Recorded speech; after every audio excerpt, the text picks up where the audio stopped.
Welcome back. It is 7:11, and here on Fox 11, we're joined by someone who is self-quarantining themselves. They are trying to keep their distance as the coronavirus spreads across the country. On the phone joining us is Florencia Ramirez. She is a writer from Silver Strand in Oxnard, and she has decided to self-quarantine herself and her family. Florencia, what are some of the steps that you and your family are taking to prevent the spread of coronavirus, and what made you come to this decision? Hi, we instituted this beginning on Sunday. My kids they range in ages from 12 to 17. I have 3 kids. They were not happy about this policy, but we found out on Friday that schools were out, but not given a whole lot of direction around what that means. So you just go in your default button, which is, all right, this means we're on a long spring break. So the sleepovers started on Friday night and continued on Saturday night. And I woke up on Sunday and I just felt like, okay, this doesn't seem right. Like that school is out, all these, businesses are getting forced to close, but yet here we are congregating still just in our homes.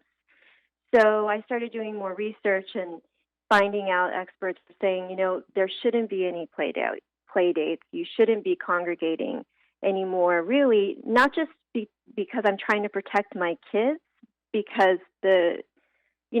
really what we're finding is that kids are pretty much going to be fine, but they are carriers. And the other, it's that if we're not taking care of thinking about this as a larger community, then we're not going to change what's happening, the outcome. The outcome is going to be much worse if we don't just start making changes that seem drastic, because I'm telling you, my kids, like my daughter, my 17-year-old daughter, was so angry yesterday with me for most of the day, because as I'm making my kids distance or social distance, they can see their other friends on social media socializing. So, it's hard. It's hard to kind of be that first wave of people who are making this decision to social distance, even though we're not sick, technically. I mean, we don't quite know since there's not a lot of testing going on, but I feel like as a mother, this is an even bigger lesson I can give my kids, to think about this outside of themselves, outside of what are their wants versus what is it that we need to do as a collective to keep everybody safe and everybody healthy.